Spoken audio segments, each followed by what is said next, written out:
Meus amados, a paz do Senhor Jesus. Bom, vou repetir, né? A paz do Senhor Jesus.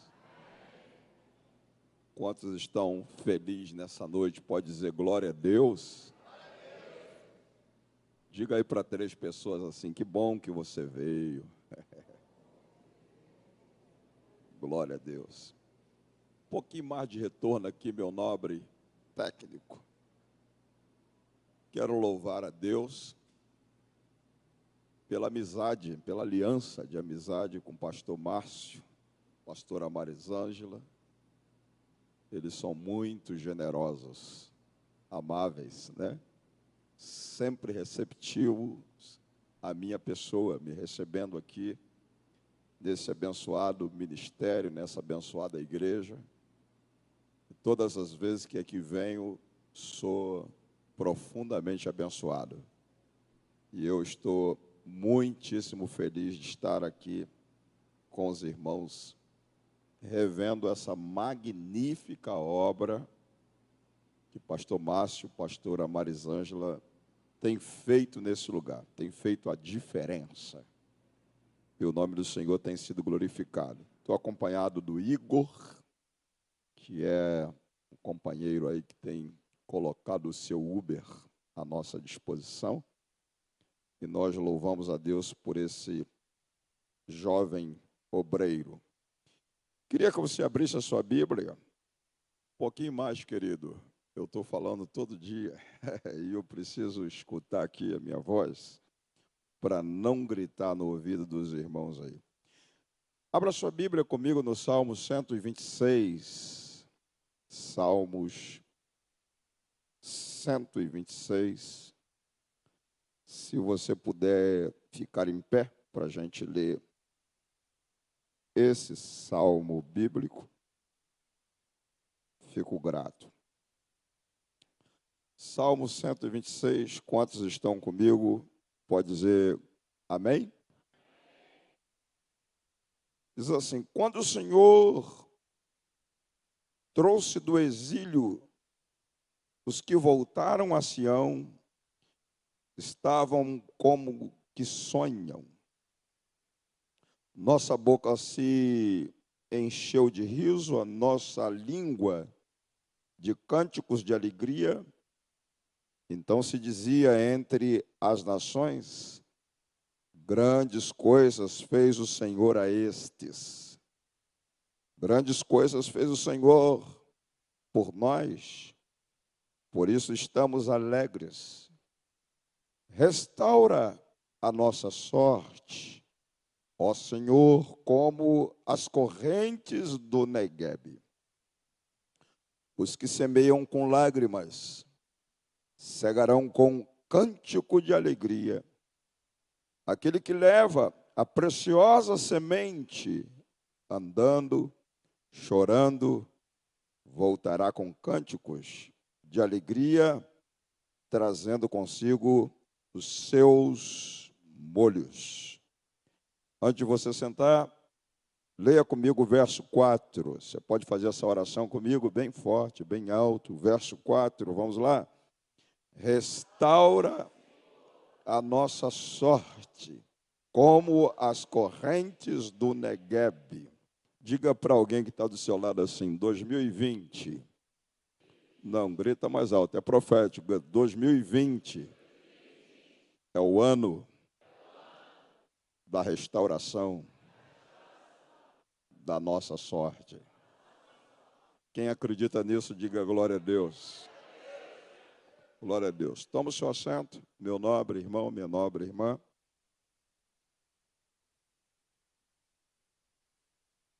Queria que você observasse do Salmos 126, essa oração que fora feita pelo salmista que escreveu este salmo. Nós temos 150 salmos na Bíblia. Pelo menos 74 desses salmos são de autoria do salmista Davi, pelo menos 74. Temos pelo menos 12 salmos que são de autoria de Corá e Asaf, como também temos salmos de Emã, de Etã, temos salmos de Salomão e temos salmos de Moisés, nesse inário de aproximadamente 150 salmos. É um inário, como se diz, um inário de louvor, de adoração. E esses salmos, ou como também existem salmos na Bíblia, como Salmos 91, que é um dos salmos mais conhecidos entre nós, em aqueles que têm um apreço assim comum pelo Salmos 91, que o mantém a sua Bíblia aberta em casa, dos Salmos 91. Tem aqueles que decoraram os Salmos 91, é um dos salmos de maior interação, parece, entre nós, os evangélicos, mas é de autor desconhecido, como também os Salmos 1, que é também de autor desconhecido.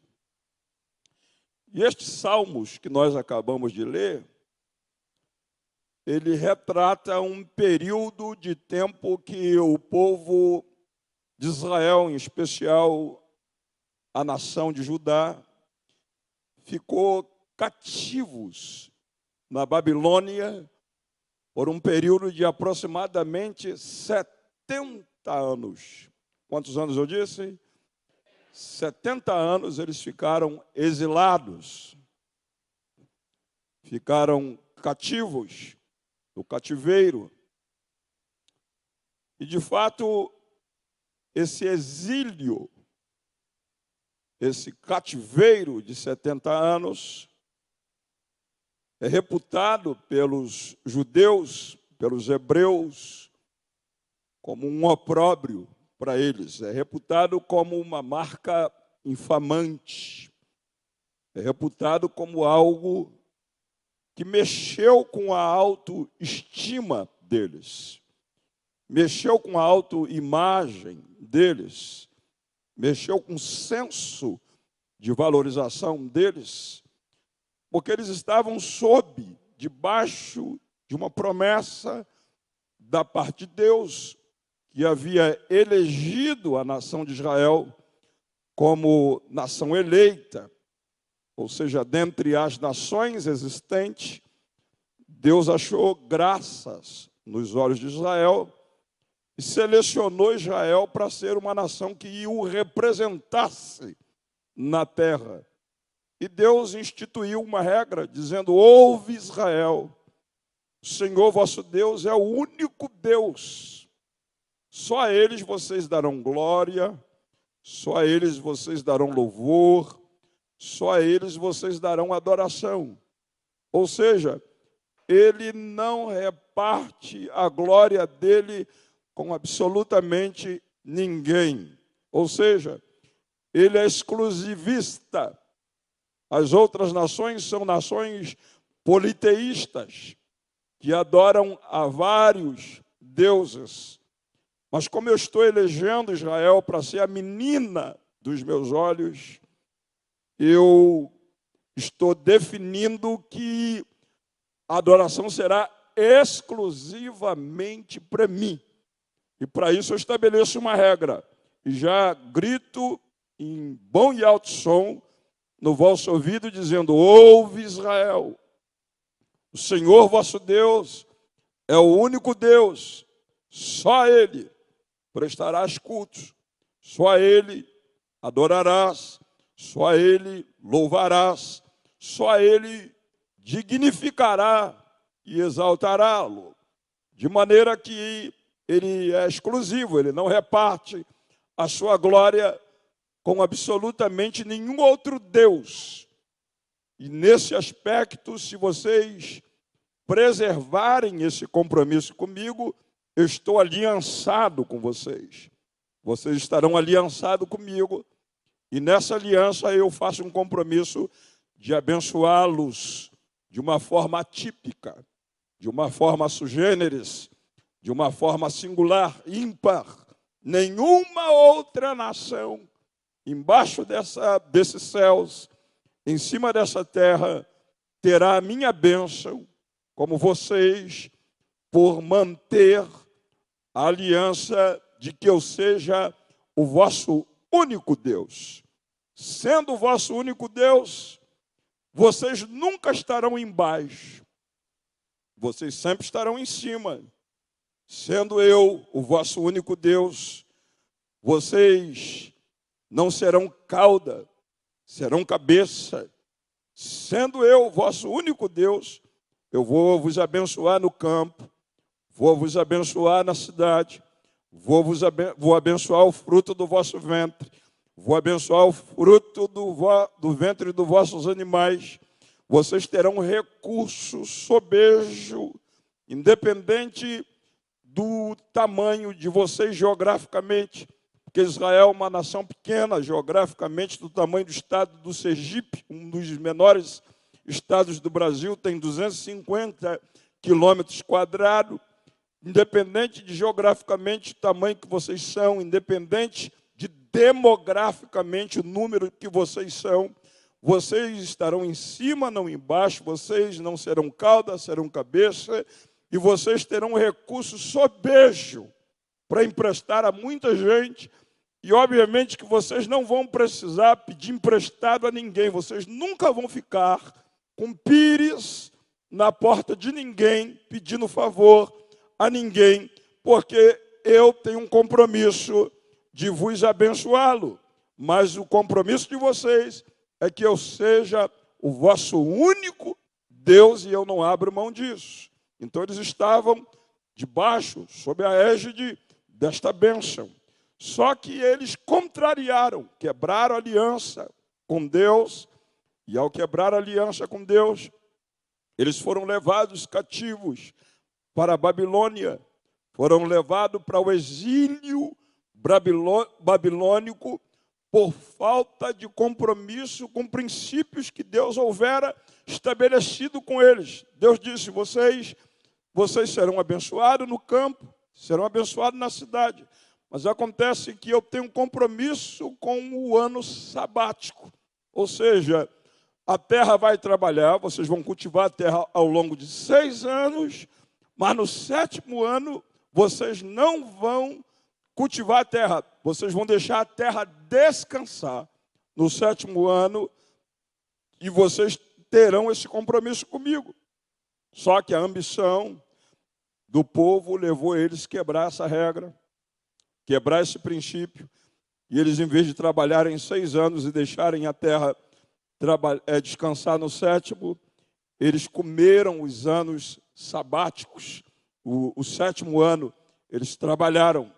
E Deus foi dando corda, foi dando corda, foi dando corda, até que um dia Deus resolveu cobrar com juros e correção monetária. Porque a Bíblia diz bem claro, tudo que o homem semear, isso ele ceifará. O que planta na carne colherá a corrupção eterna, mas o que planta no Espírito colherá a vida eterna em Cristo Jesus, o nosso Senhor. Então é a lei da semeadura. Aí Deus cobrou e disse, agora, já que vocês não deixaram a terra descansar por bem, eu vou fazer a minha terra, a terra da promessa, descansar. Vocês serão levados cativos, vocês vão ficar exilados ao longo de 70 anos, que foram os 70 anos que vocês comeram, vocês vão ficar exilados, e aí a terra vai descansar esse período que vocês não deixaram ela descansar. Vocês vão ficar lá, vocês vão pagar o preço por ter quebrado aliança, por ter quebrado princípio, regra comigo. E foram levados cativo de uma forma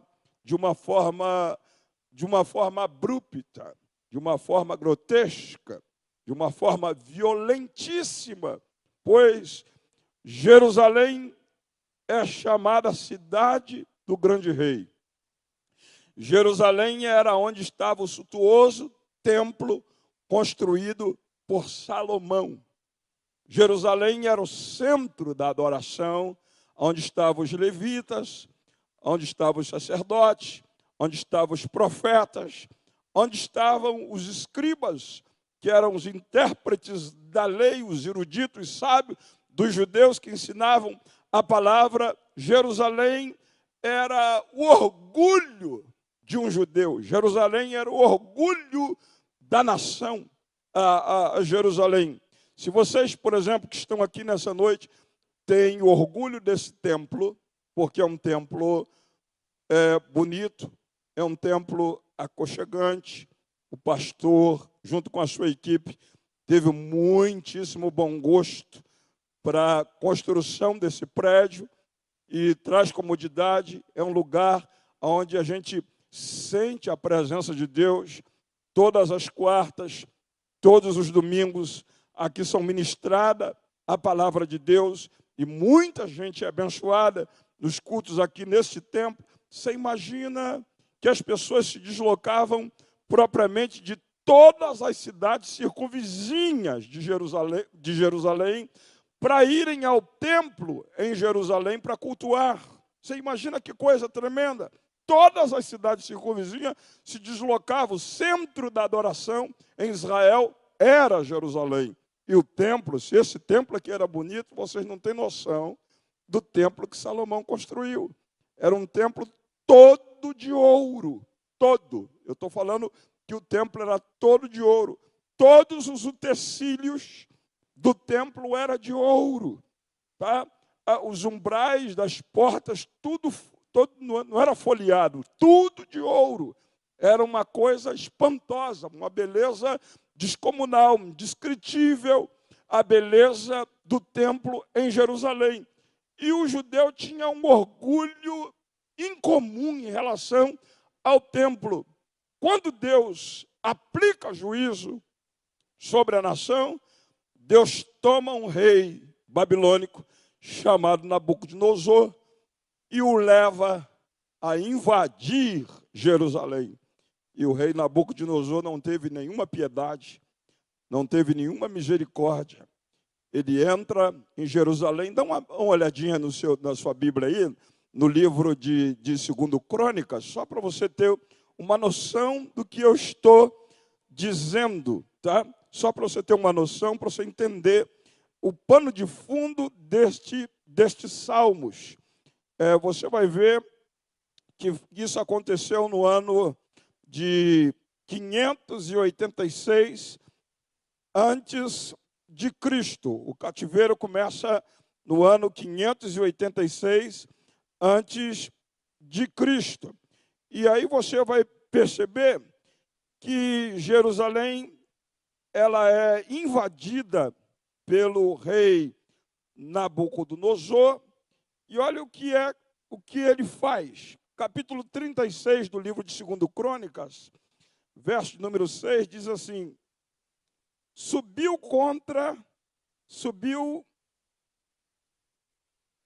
vou repetir aqui, subiu contra ela Nabucodonosor, rei de Babilônia. E o que ele fez? O que ele fez? Me ajuda aí. Amarrou com cadeias de bronze a fim de levá-los para onde? Para a Babilônia. Nabucodonosor também levou alguns dos utensílios da casa do Senhor para a Babilônia e os colocou no templo em Babilônia. Agora veja o verso de número 17 do capítulo 36. Fez subir contra eles o rei dos caldeus, o qual matou o quê? O que ele fez? Matou os seus jovens, a espada, mas o quê?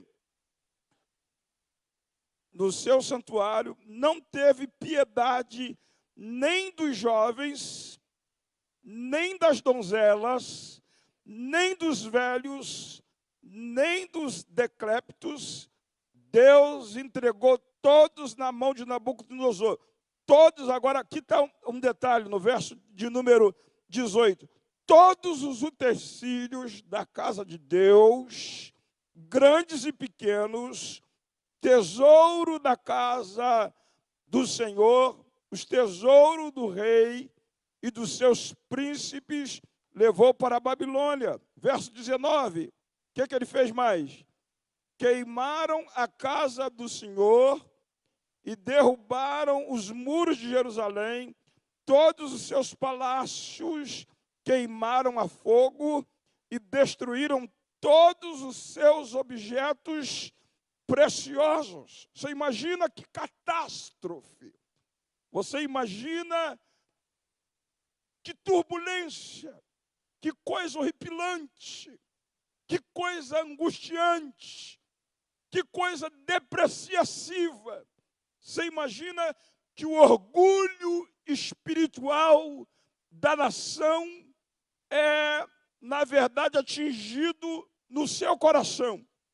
Ele invade o templo e ele pega todos os vasos de ouros da casa de Deus, pega toda a riqueza do rei, pega toda a riqueza dos príncipes de Israel.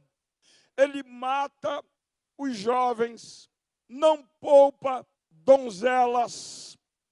Ele queima o templo. Escute isso. Ele queima o templo porque queimando o templo ele consegue dissolver o ouro que adornava o templo para levar para a Babilônia.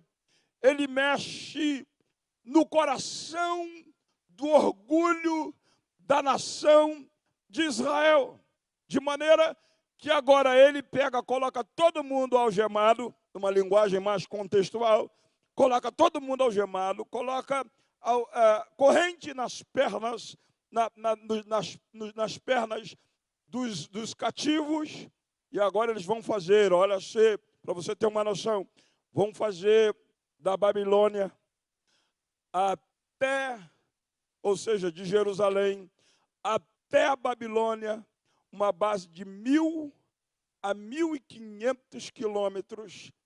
Essa turma algemada, essa turma com corrente nas pernas, agora são cativos que vão marchando, cabisbaixo, sem templo, sem cidade, muro queimado, perdeu o culto, perdeu o ensino, perdeu todo o orgulho de ser um povo que Deus havia definido que seria cabeça e não cauda. Estaria em cima e não embaixo. Teria recursos sobejo para emprestar a muitos e não precisaria pedir emprestado absolutamente ninguém. Alguém que tinha promessa de ser abençoado no campo, de ser abençoado na cidade, alguém que tinha promessa de ter o fruto do seu ventre abençoado, o fruto do ventre dos seus animais, o fruto da agricultura, tinha todas essas promessas. Agora está como? Está algemado, está acorrentado, cabisbaixo, caminhando, quantos quilômetros? 1.000 a 1.500 quilômetros, até chegar aonde? De Jerusalém até chegar aonde? Babilônia.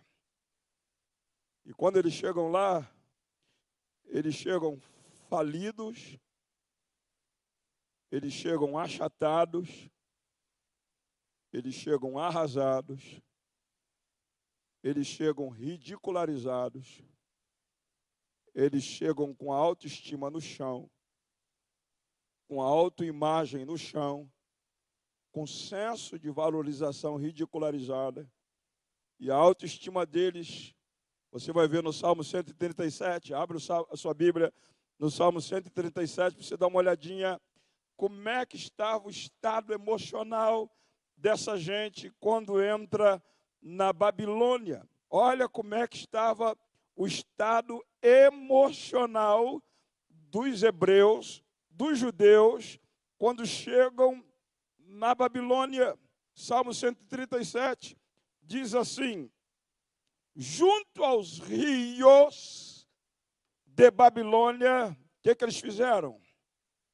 Assentamos e choramos.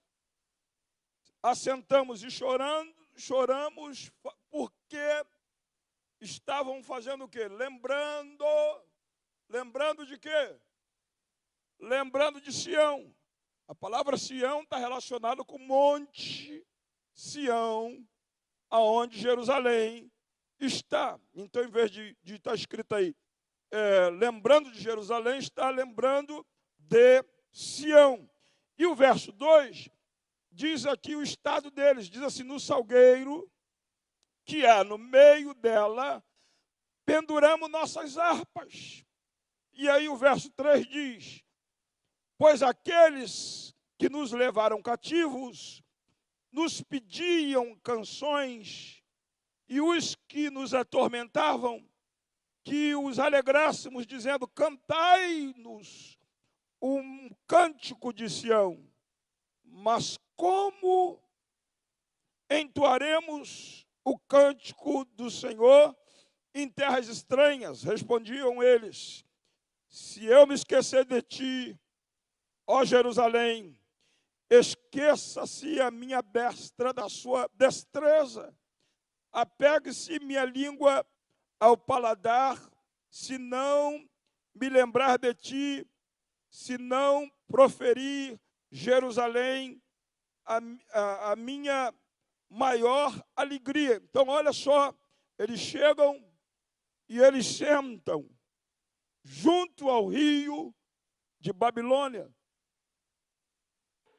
Centenas, milhares de cativos, de exilados, acorrentados e também algemados, sentam junto ao rio da Babilônia, e a única coisa que eles levaram da destruição que ocorreu em Jerusalém foi as harpas, as quais eles adoravam, as quais eles louvavam a Deus com aquelas harpas. Eles tinham um apreço especial por aquele instrumento, então eles levaram as suas harpas para a Babilônia, sentaram junto ao rio, e ao sentarem junto ao rio, começaram a trazer à memória o templo de Salomão, começaram a trazer à memória as ministrações dos sacerdotes, começaram a trazer à memória a adoração dos levitas, começaram a trazer à memória a profundidade da lei de Deus, os ensinos e as edificações que eles recebiam através da palavra. E eles começaram a trazer à memória a riqueza que perderam, o ouro, a prata, a dignidade moral, perderam a cidade, perderam a nação, ficaram despatriados e agora se tornaram escravos, se tornaram exilados, confinados, circunscritos, achatados, falidos, arrasados na lona. E sentados junto ao rio, a primeira coisa que eles fizeram foram exatamente pendurarem as harpas dele no salgueiro. Salgueiro era uma árvore que dava à margem do rio, dos rios da Babilônia, várias aves, árvores que tinham o nome de salgueiro. Eles penduraram aquele monte de harpa pendurada, e os babilônicos passavam e diziam: poxa, nós já ouvimos falar que vocês são exímios adoradores, que vocês têm um cântico lindo, que vocês sabem celebrar, que vocês sabem adorar o vosso Deus. Por favor, cante para nós um cântico lá de Sião, para a gente ouvir. E a autoestima deles estava no chão, a autoimagem deles estava no chão, o senso de valorização deles ridicularizado. Eles olharam para aqueles que levaram eles cativos e que haviam destruído a cidade deles e disseram a eles: como cantaremos um cântico de Sião em terras estranhas? Nós não temos como cantar um cântico porque nós estamos arrasados, falidos, penduraram as harpas, não tinham nenhuma perspectiva mais de futuro. Para eles a vida havia acabado. E nessa circunstância adversa é que eles fazem uma oração que está no verso 4. Nessa circunstância, eles oram dizendo: restaura, Senhor, a nossa sorte, como as torrentes do Neguebe. Hello, vou repetir, eles oram: restaura, Senhor, a nossa sorte, como as torrentes do Neguebe. Eles sabiam que o Neguebe era uma região geográfica que ficava ao sul da Palestina, era um vale onde os rios todos secavam no período do verão. Todos os rios secavam e aquilo ali era desértico, aquilo ali perdia a beleza natural, era um lugar horripilante, horrível, sem vida. E eles sabiam que quando chegava o inverno, a época da chuva, chamada chuva seródia e chuva temporã, quando chegava essa época, as montanhas, chamada montanha do Hermão, que congelavam no inverno, virava gelo, e de repente começava a esquentar um pouquinho, o gelo derretia, descia as montanhas, misturava com a chuva, e toda aquela área árida, seca, sem vida, começava a encher novamente de água aqueles rios, e as sementes que os pássaros levavam, o vento levava, que havia caído naquele lugar árido, começava a frutificar, aquelas sementes brotavam, aquele lugar ficava um paraíso novamente, lindo, belo, cheio de flores, parecia que não era uma área desértica. E eles lembraram disso sentados junto ao rio da Babilônia, com as harpas penduradas, se sentindo falidos e arrasados, e disseram: restaura, Senhor, restaura, Senhor, a nossa sorte, como as torrentes do Neguebe. E Deus que não está com o ouvido tapado, Deus que não está com a mão encolhida, a Bíblia diz: clama a mim, e responder-te-ei, anunciar-te-ei coisas grandes e firmes que não sabes. Deus que nunca trata a gente como a gente merece. Deus que sempre trata a gente como a gente precisa. Deus lá do céu ouve aquele clamor: restaura, restaura, restaura a nossa sorte, como as torrentes do Neguebe. Eu não sei como é que foi o seu ano de 2019.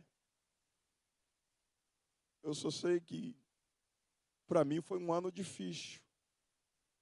Fui muito abençoado ao longo do ano, mas foi um ano de muita turbulência. Um ano de ventos contrários que deram com ímpeto sobre a minha vida, tentando me fazer recuar, retroceder. Muitas coisas ocorreram que me feriram, que me machucaram, que me deixaram também com esse senso de valorização ridicularizado. E talvez eu esteja ministrando nessa noite para você que está vendo que hoje são 22. Falta apenas 9 dias para terminar 2019 e teve uma turbulência na família, teve uma turbulência na saúde, teve uma turbulência nas finanças, teve uma turbulência na criação de um filho, de uma filha. O vento assoprou contrário, com ímpeto sobre a sua vida, tentando te balançar, te deixar para baixo. Mas essa noite, o Deus que ouviu os exilados. Vou repetir de novo. O Deus que ouviu os exilados está aqui nessa noite. E Ele é Deus de restauração. Ele é Deus de restituição. Ele é Deus de intervenção. Ele é Deus de livramento. E essa noite a terra está fértil. Tem águas do Espírito correndo nessa área desértica da tua vida. Aleluia!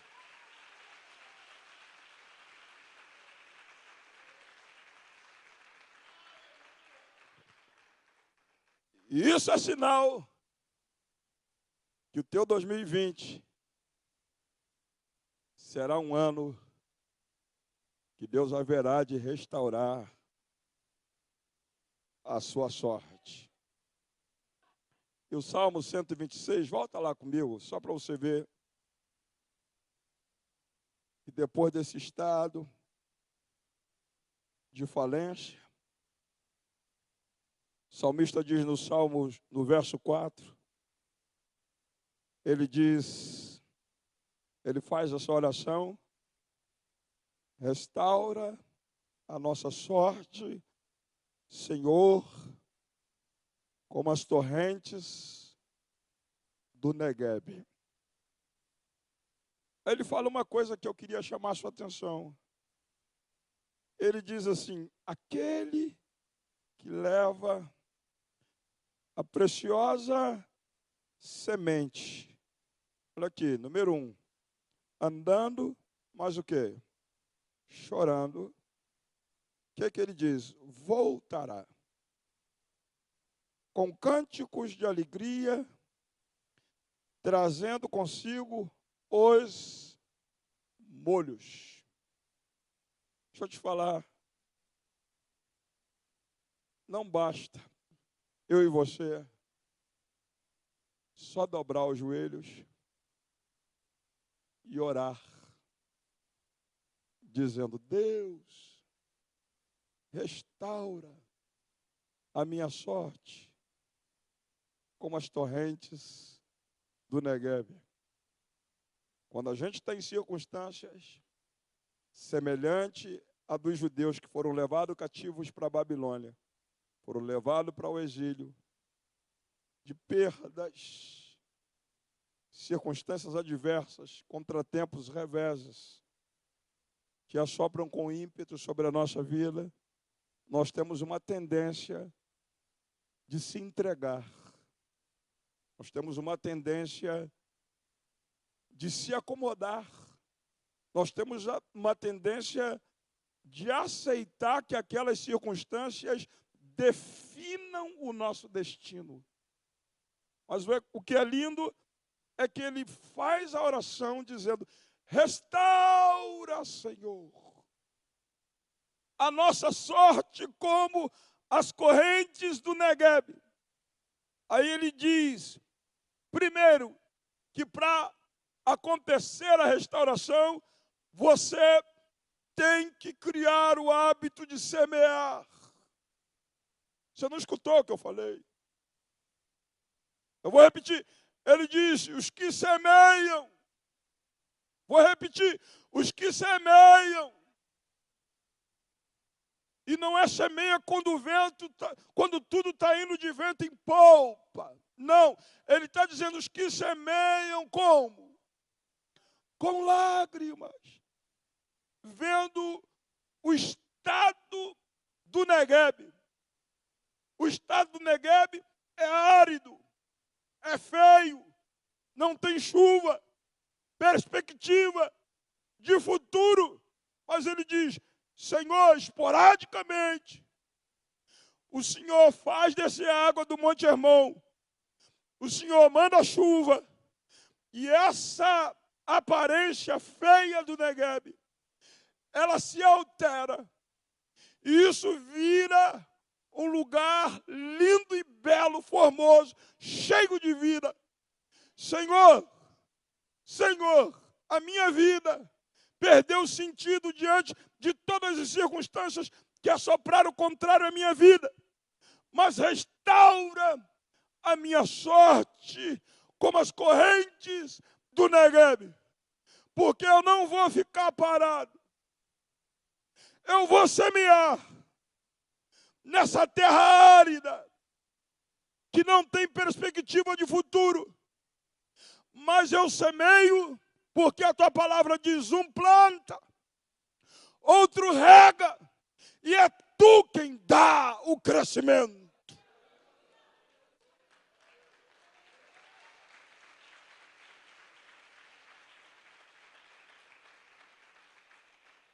Semeia, meu irmão.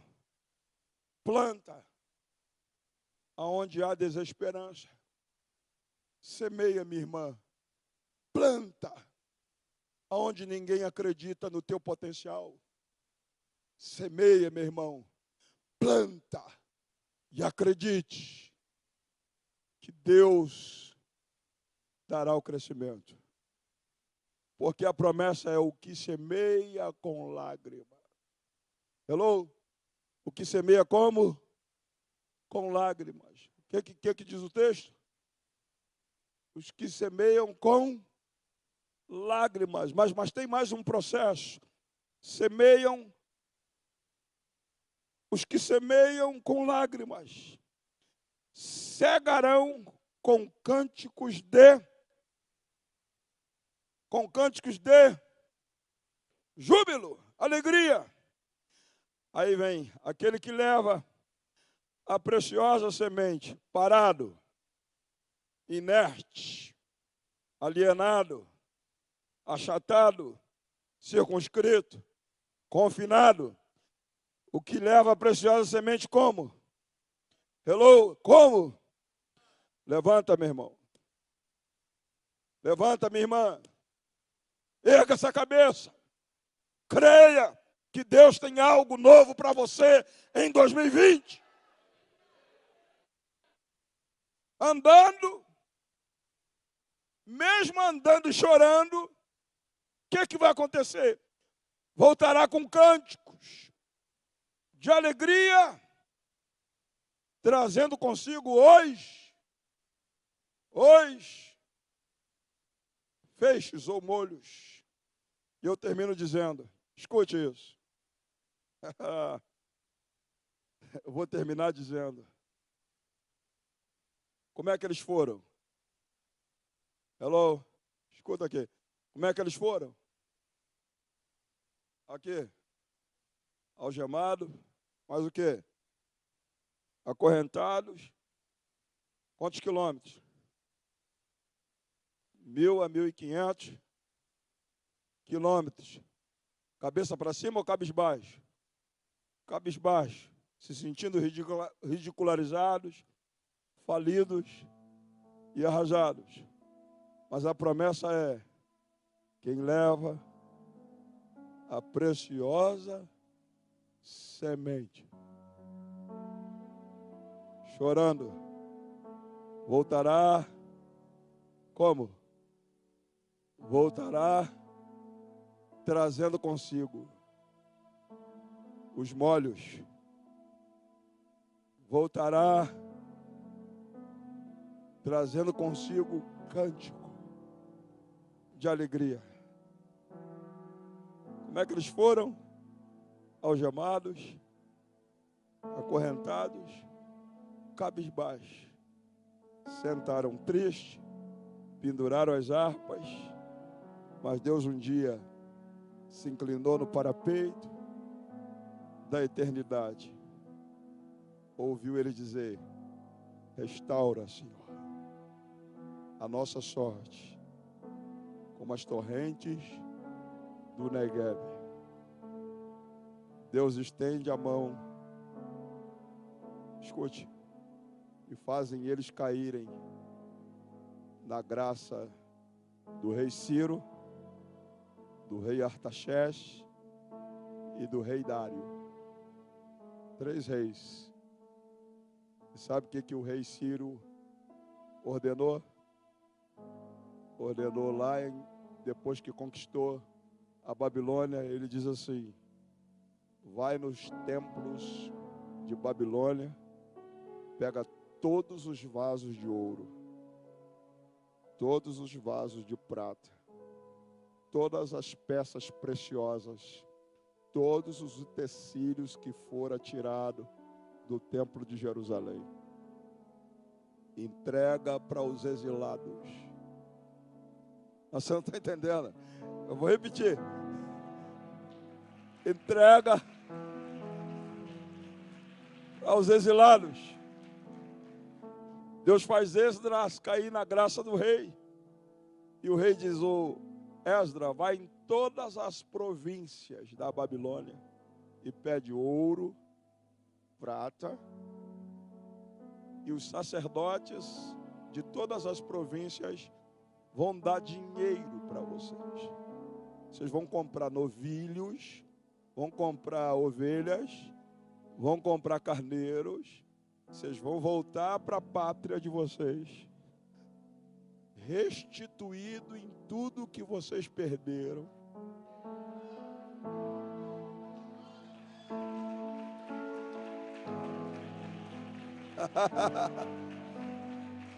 Eu termino aqui. Vocês vão pegar aquelas harpas penduradas que vocês pararam de cantar.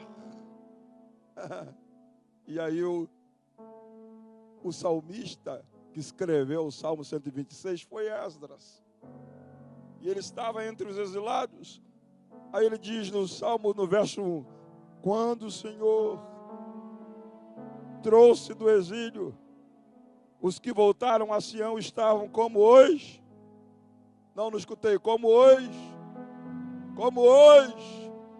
Que sonho. Essa noite, Deus vai restaurar o seu sonho. Aí ele diz no verso 2, a nossa boca se encheu de quê?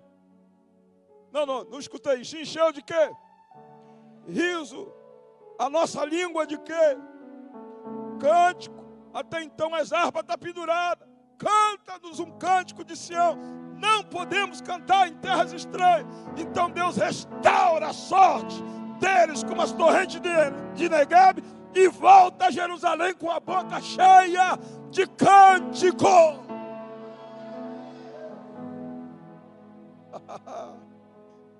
Eles voltam sorrindo, com a boca cheia de cântico, de alegria. Aí o que acontece? Para terminar, aqui ó, como é que eles foram? Algemados. Mas o que? Acorrentado. Quantos quilômetros? Cabisbaixo, falidos e arrasados. Agora, do mesmo jeito que eles foram, voltaram, abarrotados de ouro pendurado nas costas, abarrotados de prata, pedras preciosas, carneiro, ovelhas, gado, para fazer culto em Jerusalém. Aí, Babilônia era como a América do Norte. Na América do Norte tem italiano, tem brasileiro, tem argentino, tem chinês, japonês, coreano, árabe, várias nações ali. São 13 milhões de indocumentados. Eu estou falando dos indocumentados, não estou nem falando dos legalizados já. Daí o que acontece? Era mais ou menos assim. Lá na Babilônia, a Babilônia conquistou toda essa gente. Era uma nação cheia de cativos. Daqui a pouco vem Israel de volta para sua pátria, carregado de ouro, carregado de prata, com seu gado, com as suas ovelhas, com seus carneiros, para Jerusalém, para prestar culto, com um baita de um sorriso na boca, com as harpas penduradas, para louvar e adorar. Quem morava na Babilônia, viram eles passarem, aí as nações representadas cativas na Babilônia gritaram: grandes coisas fez o Senhor por esses. Eles gritavam daí: grandes coisas fez o Senhor por este, em relação a eles. E eles gritavam daqui: grandes coisas fez o Senhor por nós, por isso nós estamos alegres. E eu prometo em nome de Jesus, que muita gente que te viu cativo, que muita gente que te viu exilado, falido e arrasado e achatado, em circunstâncias adversas, vai ter que um dia esticar o dedo e dizer: grandes coisas fez o Senhor por estes. E você vai bater no peito.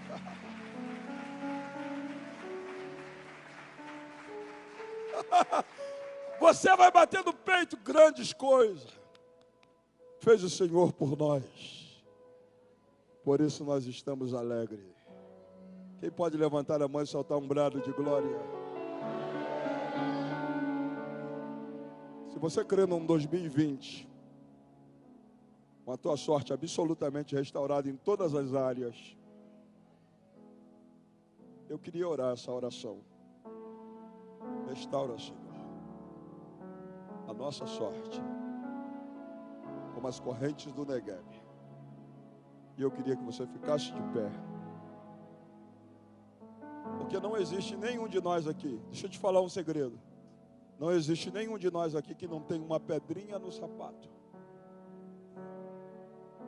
Não existe nenhum de nós aqui que não tem um calo no sapato.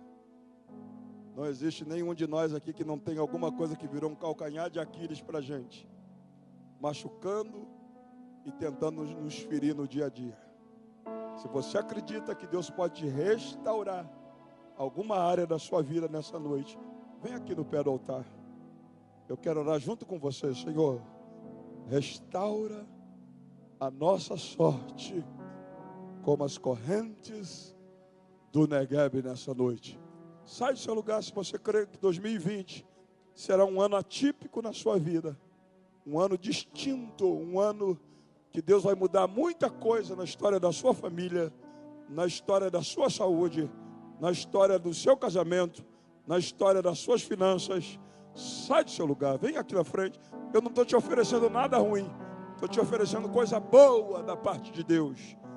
E eu não creio que você vai rejeitar o que eu estou te oferecendo. Então saia, dá um passo de fé, porque eu quero orar por você nessa noite, enquanto eles cantem uma música. Eu quero orar por você. Pode vir mais para frente, dá mais lugar. Levanta a sua mão, você que crê nisso. Levanta a sua mão. Aleluia. Alguma coisa extraordinária está para acontecer nessa noite. Levanta suas duas mãos para adorar. Levanta essa harpa que você pendurou no salgueiro. Solta essa adoração que está agarrada na sua garganta. Solta. Tu és o Deus dessa terra. Aleluia. Tu és o Rei. Aleluia. Meu Deus. És o Senhor da nação. Aleluia. Levanta a Tu és a mão. luz desse mundo. Aleluia. Esperança para os perdidos. Aleluia.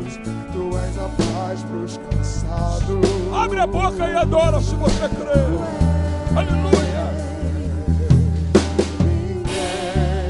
É como o nosso Deus. Oh, yeah. Ninguém é como o nosso Deus. Aleluia. Grandes coisas. É como o nosso Deus. Levanta aí. Ninguém Aleluia. é como o nosso Deus. Oh, yeah. Grandes coisas estão por vir. Aleluia. Grandes coisas vão acontecer nesse lugar.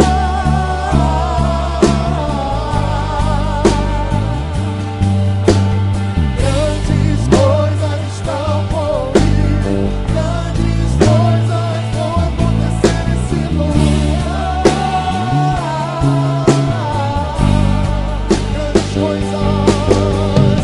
Grandes coisas estão por vir. Grandes coisas vão acontecer. Segura. Levanta a tua mão direita. Levanta a tua mão direita. A mão do trabalho. Levanta bem alta a tua mão direita. A mão do trabalho. Põe a tua outra mão esquerda no coração. Põe a tua outra mão esquerda no coração. Abre a sua boca e diga: restaura, Senhor. Não, mas fala com força isso. Restaura, Senhor, a minha sorte, como as correntes do Negev. Diga: Deus, grita mais alto: Deus, eu profetizo para mim mesmo, em nome de Jesus, que 2020 é o ano da restauração absoluta da minha sorte. Diga: Deus, eu pego essa unção de restituição e de restauração sobre a minha vida nessa noite. Coloca as suas duas mãos na cabeça. Diga: Deus, libera. Grita alto, diga: Deus, libera sobre mim a unção que despedaça todo jugo. Quebra agora o arco, corta-lança, queima o carro no fogo e salva a minha vida de toda sorte de amarras espirituais, invisíveis, porque grandes coisas já fez o Senhor por mim. Por isso eu saio daqui alegre, alegre. Então levanta a tua mão e adora. Grandes coisas, Aleluia! grandes coisas estão por vir. Grandes coisas vão acontecer nesse lugar. Abre a boca, eu quero escutar você louvar. Grandes coisas estão por vir. Grandes coisas vão acontecer nesse lugar. Amém, grandes coisas. Grandes coisas estão por vir. Grandes coisas vão acontecer aqui. Aleluia! Aleluia! Aleluia! Dá um abraço no seu irmão e diga: está profetizado que grandes coisas fez o Senhor por ti. Deus abençoe. Deus abençoe. Volta ao seu lugar. Volta ao seu lugar. Aleluia. Aleluia. Glória a Deus.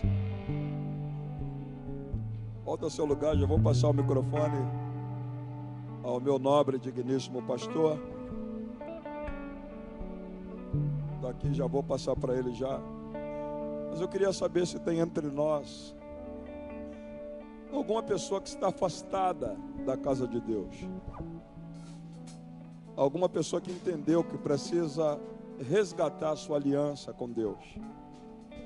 Alguma pessoa que não pertence a nenhuma igreja evangélica, que veio essa noite ao culto e sentiu que essa é a sua noite de renovação, de restauração da sua aliança com Deus. Eu queria fazer uma oração exclusivamente para você. Onde está a primeira pessoa que veio aqui, a convite de alguém que não pertence a nenhuma igreja evangélica, ou que esteja afastado da casa de Deus e quer fazer uma nova aliança com Deus? Sai do seu lugar que eu quero orar por você, em nome de Jesus. Tem alguém que gostaria de vir à frente? Essa oração será exclusivamente para você. Não tem? Toma o seu assento. Eu vou passar o microfone ao pastor. Gente, daqui a 3 dias é Natal, né? Vou repetir, daqui a 3 dias é Natal. E de antemão já desejo a vocês um feliz Natal. Aí eu queria que você não fosse embora sem passar ali, para você levar um livro desse de presente, ou dar de presente para alguém, tá? Olha aqui: descubra seu potencial na obra de Deus. Você sabe quanto é que você vale? Você sabe o potencial que você tem? Talvez nem você saiba o potencial que você tem. Então, eu queria que você lesse esse livrinho aqui. Ele vai te dizer quanto é que você vale. Na Bíblia tem gente que vale por 30, por 50, por 100, por 1000. Davi valia por 10.000 homens.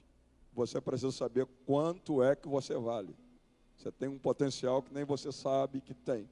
E esse aqui, você que sonha pregar, ensinar a palavra de Deus, se aperfeiçoar em 2020 para ser um obreiro na casa de Deus, leia esse livro, Púlpito, a Mensagem e o Pregador. Todos os erros que eu cometi para um dia aprender a pregar, eu coloquei aqui para você não cometer os erros que eu cometi. Todos os acertos que eu fiz, coloquei aqui para você acertar. Você passa ali, troca uma oferta de R$30 num livro desse, e os dois se leva por uma promoção de R$50. E aí você vai estar plantando uma semente no ministério do pastor Samuel. Muito obrigado. Deus abençoe, meu nobre. Amém.